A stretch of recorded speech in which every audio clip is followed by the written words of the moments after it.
oluvannyuma lw'okutenda Allah subhanahu wa ta'ala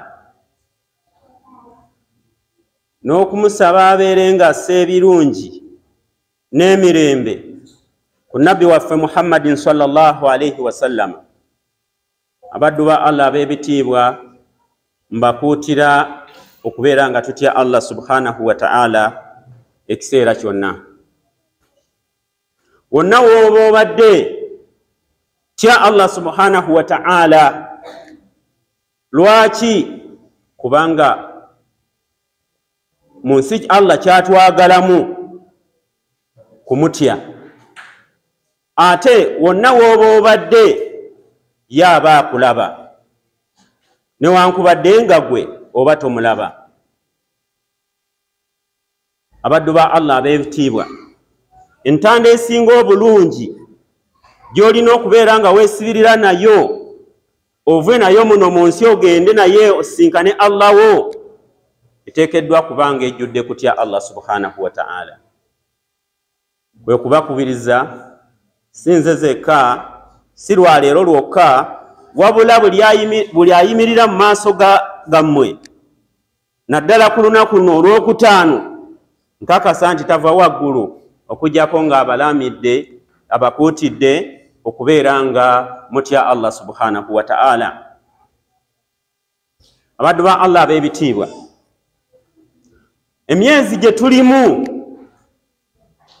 myezi gya hijja.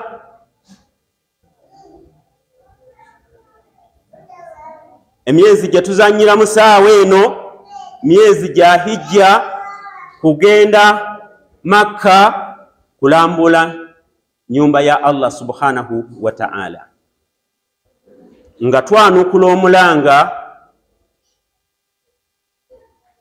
Allah subhanahu wa ta'ala we yatukubira we yagambira nti walillahi ala nnasi hijjul bait.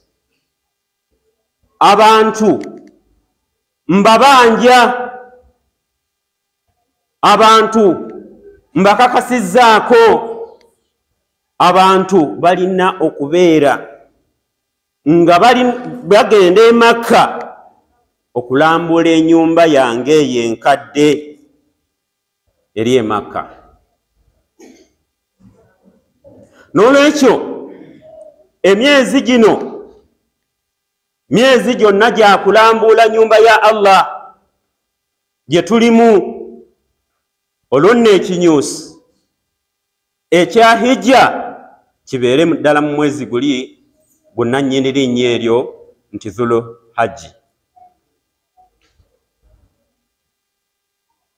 Era abalina obusobozi bwabwe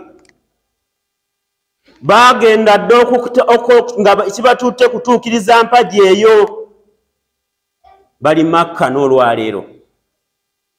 Naye ffe twegayaaza eno olw'embeera ey'ensawo, nebeera nti twagala tugendere ddala wali emikolo we gigenda okubeera mu nnaku ze zibeeramu, tubeereyo wiiki nga 2 nga tuvaayo olw'obusobozi bwe tulina, kubanga bw'oba olina ogenda eyo oteekeddwa okubeera nga olina obusobozi. Olina okugenda, si kugenda eyo osabirize. Bw'ogenda saawa eno otegeera bulungi nti ogenda kubeera eyo weeriise omwezi mulamba ng'olya mu nsawo yo, so si kusaba bw'osanzeeyo, kubanga empagi eyo ya Allah subhanahu wa ta'ala yagiraalika ku balina obusobozi. Yagiraalika ng'olina gituukiriza nga olina obusobozi. Gwe bw'ogenda onofuna sente z'etiketi y'ennyonyi naye ng'ate eri ogenda kusabiriza okulya nti sente zampweddeko, kitegeeza nti gwe weetadde mu kintu nga tonnatuuka.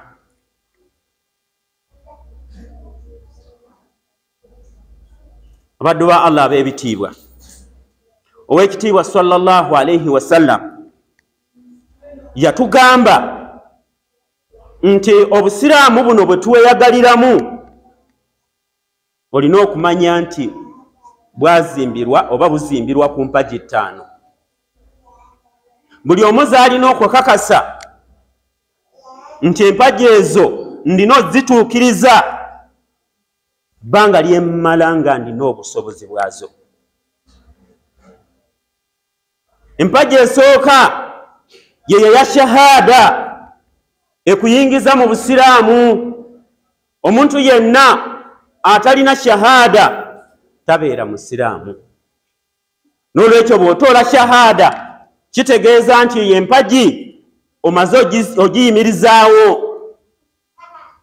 era buli kaseera olina okubeera nga empagi eyo ogizza bujja, nga Nabbi sallallahu alayhi wa sallam bwe yagamba basahaba nti jaddidu imanakum. Ne bamubuuza nti ya Rasulallah kaifa nujaddidu imanana, imaani zaffe tunazijja tutya obujja? N'abagamba nti akthiru min qawli la ilaha illa Allah. Buli kaseera tomala kadde ng'ekigambo la ilaha illa Allah tekinnakuyita ku lulimi, kubanga tomanya ng'essaawa eyise olina kye waseeredde n'obeera ng'ate oli bweru wa kigambo ekyo. N'olwekyo bw'okizza obujja oba omaze okubeera nga weenenya, Allah n'ategeera nti omuddu wange aseeredde buseebezi wali, naye kyaliko akimanyi era akikakasa. N'olwekyo empagi ey'okubiri eyo erimu NB n'egamba nti olina okubeera nga okakasa nti wa anna Muhammadan Rasulullah. Nkakasa nti tewali asinzibwa ku butuufu okujjako Allah ne Muhammadi, ne nkakasa nti ddala mubaka wa Allah era muddu we gwe yatutumira. Muddu wa Allah era mubaka we gwe yatutumira atutegeeze Allah byayagala tusobole okuba nga tutambulira mu kitangaala nga tumanyi bye tukola. Empagi ey'okubiri kusaala. Buli lw'oyimirizaawo eswala kakasa nti oli kuyimirizaawo empagi y'eddiini yo, era bw'oba tonnagisaala n'obulumi, kubanga bannanga obusiraamu mubwagala. Kati mu kubwagala bw'oba tonnasaala wulira obulumi, kubanga empagi y'eddiini yo tonnagiyimirizaawo. Okusaala y'empagi ey'okubiri eyimiriddeko obusiraamu, era bw'obanga ogiragajjalidde tegeera nti olagajjalidde ekintu ekinene ennyo ekizito. Nabbi sallallahu alayhi wa sallam kiyagamba nti omuntu bw'agireka aba akaafuwadde oba ofulumya obusiraamu. N'olwekyo buli kintu kyonna ekikoona ku nsonga y'okugamba nti obusiraamu bw'ate obufulumye, beera ng'okyewala okibeere wala. Empagi ey'okusatu kwe kutoola zaka. Zaka etoolebwa mu maali, so si kutoola butozi nti mu nsawo muno mulimu emaali kanzijemu 1000 nsuuleyo. Nedda erina obulombolombo obutuukirira n'olyoka bakugamba nti gw'okakatibwako okutoola zaka. Olina okubeera era obulombolombo butuuka kkiriza emaali eyo gijjemu omusolo ogwo. Empagi ey'okuna yeyo gye twakamaliriza okusiiba omwezi omulamba ogwa Ramadan ogwakkira mu Qur'an. Allah we yakugambira nti shahru Ramadan alladhi unzila fihi alquran faman shahida minkum shahra falyasum. Shahru Ramadan alladhi unzila fihi alquran hudan linnas wa bayyinatin min alhuda wal furqan. Allah nakugamba faman shahida minkum shahra falyasum. Oyo bw'okuba gusanzeewo oba gusanzeewo oba bwe gutuuse omwezi ogwo nga waali ateekeddwa ogusiiba, nga si kusiibako busiibi wabula oli kuyimirizaawo mpagi ya ddiini yo oba ya busiraamu bwo bw'oyagala ennyo. N'olwekyo bwe gutuuka omwezi gwa Ramadhani sanyuka ngomanyi nti ngende epaji y'eddiini yange gye njagala ngenda giyimirizaawo. Osiibe n'obwesimbu n'okwagala ng'ate omanyi nti ogenda kusasulwa. Man swama Ramadhana imanan wa ihtisaba ghufira lahu ma taqaddama min dhanbi. Oyo yenna asiiba omwezi ogwo ng'amanyi nti Allah waakumusasula, mukkiriza bulungi nti Allah yagumulalikako ate waakumusasula, tasiibira bwereere, asooka kumusonyiwa bibi byonna. Ate Allah gwasonyiye ebibi byonna olowooza kiki ekiddako kyamukolera okujjako okumuyingiza ejjana. Empaji ey'okutaano, kano ke kaseera kaayo kye mbagambye ke tuzannyiramu, yeyo okugenda e Makka okulambula ennyumba ya Allah subhanahu wa ta'ala. Allah waakugambidde nti alhajju ashhuru ma'lumaatu, hijja ekolerwa mu myezi egimanyiddwa, so si buli wooyagalira. Ng'era eswala bwerina ebiseera ebimanyiddwa, si kugisaalira buli wooyagala. Ne hijja bino bye biseera byayo byekolerwamu.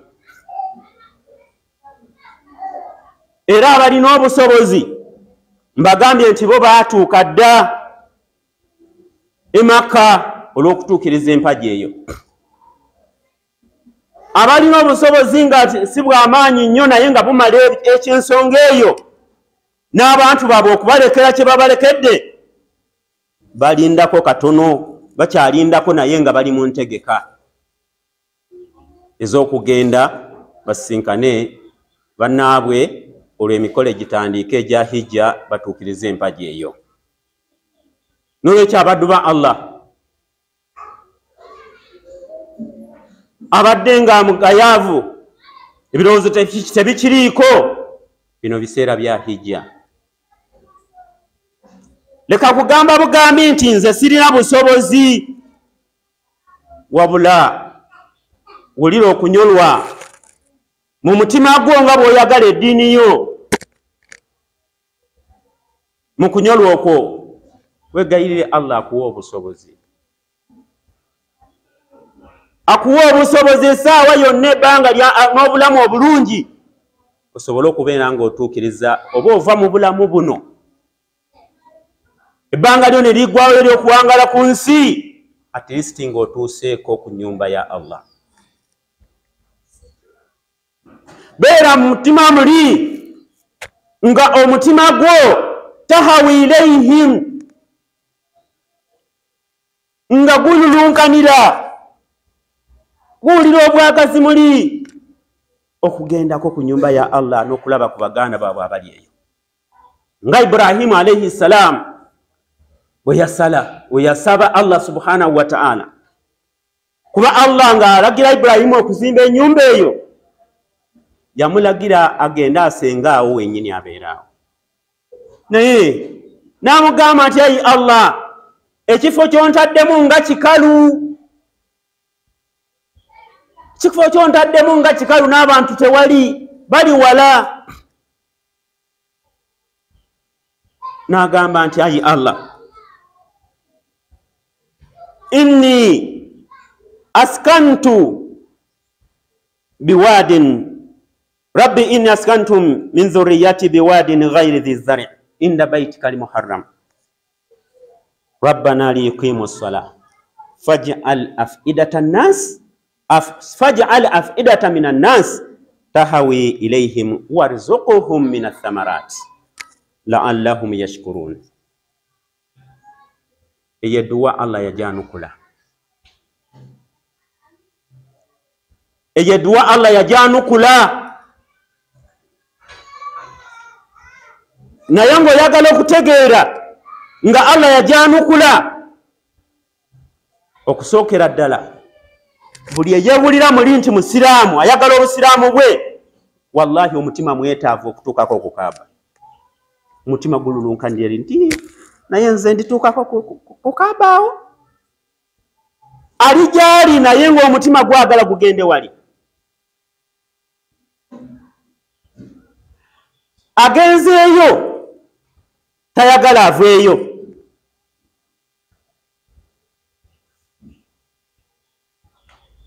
Akwati ate abantu bange bali batya, abeereri ate n'alumirwa abantu be. Bw'akoma beeno naga nti ate lwaki oba nakomyewo singa nkyali eri. Omutima buli kaseera gululunkanira ekifo kiri.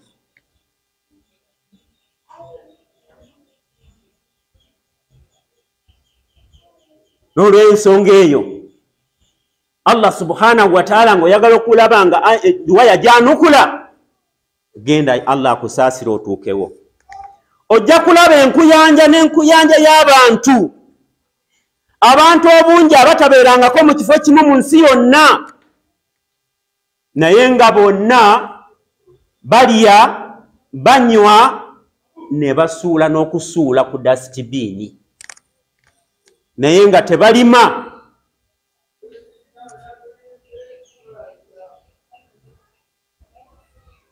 Tewali kyoyagala nga tekiriyo, ye nga singa teri byakulya n'ebyo abantu ate balirunkanirire okubeera nga bagenda mu kifo ekyo.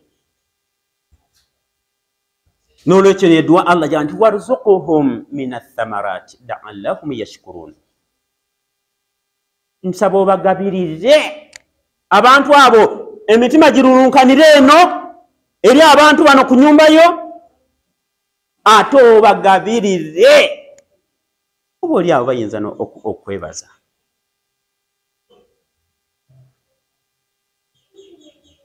Gwewawa n'osula enjala naye wali we batalima, awajjudde ensozi, awajjudde omusana ogwaka, nga bakutse n'endala ne basuula. N'olwekyo mbakubirira Abasseruganda nti gwe laka kubeera bubeezi awo ogambe nti sirina ki busobozi bukola ki bugenda kukola hijja gobeere bubeezi awo, mutima gusigale nga gwagala ekintu. Era nga bw'osaba oyo ow'obuyinza, inna Allaha ala kulli shay'in qadir, buli ku kimu muyinza. Wallahi atuuka ekiseera naga nti ye muddu wange ono anegayiridde ebbanga ddene, kamukolera enteekateeka agende. Ne bw'oba nga tolinaamu bajja kuwa obukadde bw'ensimbi bugwe awo baga nti gundi kodi wakola hijja nti mbadde sinnaba. Passport olinayo nti ayo osobola ogifuna? Sobola ogifuna. Kale gifune, wogifuna odda kunkobera. Ebyo mu nsi mwebiri. N'olwekyo Allah tobeera awo bubeezi, musabe mu birungi byajja kuwa ekyo kyoyagala. Naawe osobola okubeera nga kiseera kituuka muzde nga buno nga naawe olimu abo abagenda oba abo abagenze okulambuula ennyumba ya Allah ey'ekitiibwa. Allah subhanahu wa ta'ala bwa yalagira Ibrahim alayhi salam azimbe ennyumba eyo, ekaaba eyo, bwe yamala okugizimba n'amugamba n'amulagira nti kowoola wa adhini fi nnaasi bil hajji, yimirira awo ngo ennyumba omaze ogizimba, okowoola abantu obayite, yaziina obayite bajje bagirambuule. Ibrahimu kye yakola n'ayimirira awo n'atuyita omulanga n'olwaleero gwatuuka buli mu kanyomero kansi, era baanukula okuva buli wamu okujja okwanukula omulanga gwa Ibrahimu. Allah n'agamba nti gwe bayite buyisi, bagenda kujja bano abatambuza ebigere, bano abeebagadde, bano abalinnye ennyonyi, bonna nga bajja kwanukula mulanga gw'okubye. N'olwekyo Basseruganda ab'ebitiibwa mbakubiriza okusaba ennyo Allah abalina obusobozi mubeere nga mugenda mutoola nniya ennungi, mugende mulambuule ennyumba ya Allah, mutuukirize empagi eyo. Eyokutaano, obusiraamu bwaffe tubeere nga tubujjuza. aqulu ma tasma'un wa in kana haqqan fa min Allah wa in kana ghayra dhalika fa minni wa min ash-shaytan wa astaghfirullah li wa lakum wastaghfiruhu min kulli dhanbi yastaghfir lakum innahu huwal ghafurur rahim. Alhamdulillahi hamdan kathiran kama amala. Ashhadu an la ilaha illa Allah waliyus salihin wa ashhadu anna Muhammadan abduhu wa rasuluhu. Abadu ba Allah bebitibwa, ndi kubajjukiza mu kutuba yaffe eno nti emyezi gye tulimu gya hijja. Hijja eyo gy'obona gy'olaba si kwejalabya, newankubadde ng'abamu shaitani bekyalidde bayinza okulowooza nti ebintu byakuzanya kwonoona ssente, naye si kwonoona ssente. Buli Allah lwakulagira ekintu kyonna mu busiraamu emigaso gifunamu mingi nnyo, kikole mu bukkiriza, mu kwagala, awatali kubuuza kino na kiri. Oluvannyuma lw'okikola ojja kulaba ebirungi ebikivaamu, ate weeyagale. Hijja eyo gy'olaba erina emigaso mingi gy'ofunamu singa oba ogituukiriza. Omugaso ogusookera ddala nga bwe mbagambye nti nga bw'oyagala ennyo eddiini yo, nabbi wagambye sallallahu alaihi wasallam nti yazimbibwa ku mpagi 5. Empagi esooka, obusiraamu buzimbibwa ku mpagi 5, n'empagi ey'okutaano kukola hijja. Nga gw'ayagala obusiraamu bwo, wulira mulingo olina ekibulako, ebbanga ly'omala nga wakatuukirizaako empagi nga 4 ng'eyo tennaba tutuukirira, wulira mulingo olina ekibulako. Era singa kituukirira owulira emirembe nga kituukiridde. N'olwekyo bw'okola hijja obusiraamu bwo bw'oyagala buba bujjudde. Oba otuukiriza empagi ey'eddiini yo. Omugaso ogwokubiri, gufuraani dhunubu. Hijja esonyiisa ebibi byonna bye wakulembeza. Owekitiibwa sallallahu alaihi wasallam yassibwako aya eyo, alhajju ashhurun ma'lumat faman farada fihinna alhajja fala rafatha wala fusuqa wala jidala fil hajji. Hijja ekolewa mu myezi gino gye tulimu: Shawwal, Dhulhajji ne Dhulhijja mugwenyini. Naye Allah n'akuwa obusobozi n'okoleramu hijja n'oba ng'ogikoze. Allah ga n'obeera nti ogenza okukola hijja eyo toyonoonedde eyo, okoze nga bwe byetaagisa. Hadithi ya Nabbi evunula ekisigadde awo. Nabbi agambye sallallahu alaihi wasallam nti okomawo wano gye wava ewamwe kayawumi waladatika umuk, ng'olinganga lunaku maama lwe yakuzaala, ng'olinganga omwana omuto yakazaalibwa. Aba talina musango gwonna ku bantu Allah bamutaddemu, wadde ku gavumenti, wadde wa Allah, wadde abataliiko kazibu konna.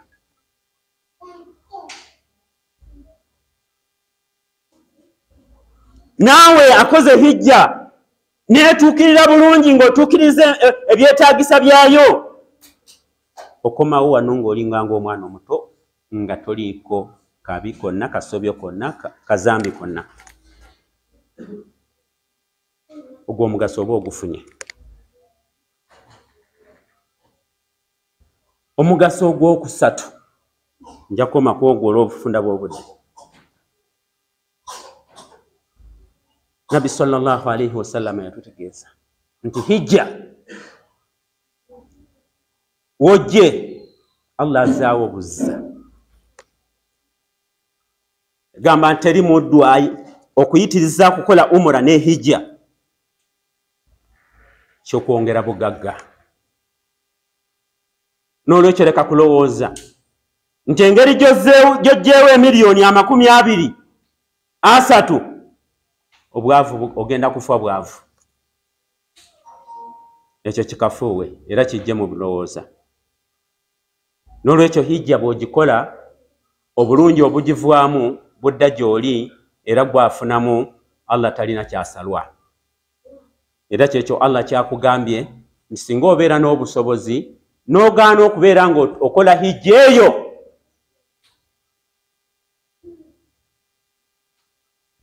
gwonaamanya n'omutonzi wo. Walillahi ala nnansi hijjul bait man istataa ilayhi sabila. Allah hijja agamba abantu mubanjibwa okugenda okulambula ennyumba yaani ya Allah subhanahu wa ta'ala kwaba abalina obusobozi.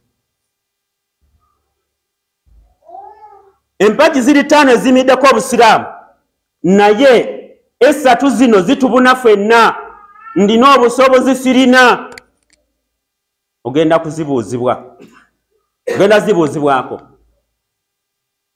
Naye zino 2 ogenda kubuuzibwa kuzo ng'obusobozi obadde nabwo n'otabukozesa kuzituukiriza. Ogenda kuvunaanibwa ng'obusobozi obadde nabwo n'otazituukiriza.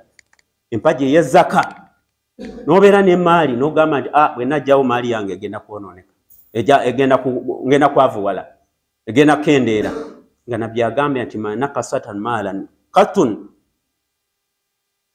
sadakata maalan katu ila ahlakati. Ate bw'ogirekamu emaali efa bufi. Nabbi agambye bw'oleka saddaaka makulu zaka mu maali yo ate ezikirira buzikirizi. Ate okugijjamu maali yeeyongera buki? Bweyongezi.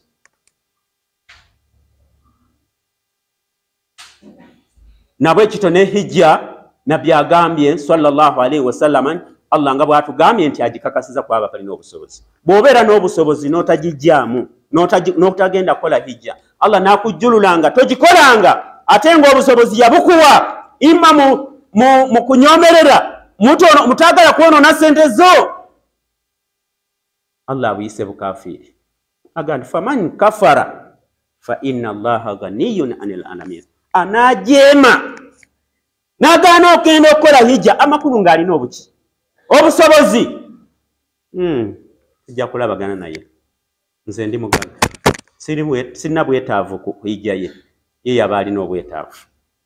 N'olwekyo mbakubiriza basseruganda nti tokemebwa. Allah n'abanga yakuwa obusobozi ate n'otayagala kugenda kukola hijja, ojja kuba weesudde mu kuzikirira era kijja kubeera nga kikuleetera obuzibu mu maaso gye tulaga amakulu bwe tunaaba tutuuse mu maaso ga Allah w'ekitiibwa.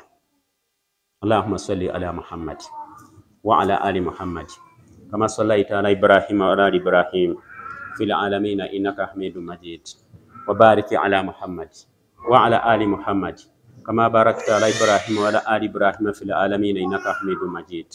ورض اللهم عن أصحاب نبيك محمد صلى الله عليه وسلم أبي بكر وعمر وعثمان وعلي وعن بقية أصحاب رسول الله صلى الله عليه وسلم وأزواجه. اللهم أعز الإسلام والمسلمين، اللهم أعز الإسلام والمسلمين وأذل الشرك والمشركين ودمر أعداءك الدين وحمي حوزة الدين يا رب العالمين. وانصر اللهم الإسلام والمسلمين أينما كانوا من مشارق الأرض ومغاربها. اللهم انصرهم في فلسطين، اللهم انصرهم في فلسطين، اللهم انصرهم في اليهود الغاصبين، اللهم انصرهم في صهاينة، اللهم انصرهم من الصهاينة إنك ولي ذلك والقادر عليه. اللهم انصر إخواننا في فلسطين وفي غزة وفي كل مكان يا رب العالمين. اللهم من أرادنا وأراد بالإسلام والمسلمين بسوء فاشغله في نفسه ورد كيده في نحره يا رب العالمين. اللهم من أرادنا وأراد بالإسلام والمسلمين بسوء فاشغله في نفسه ورد كيده في نحره يا رب العالمين. اللهم من أرادنا وأراد بالإسلام والمسلمين بسوء فاشغله في نفسه ورد كيده في نحره يا رب العالمين. اللهم اعز الإسلام والمسلمين، اللهم اعز الإسلام والمسلمين وأذل الشرك والمشركين ودمر أعداءك الدين واحمي حوزة الدين يا رب العالمين.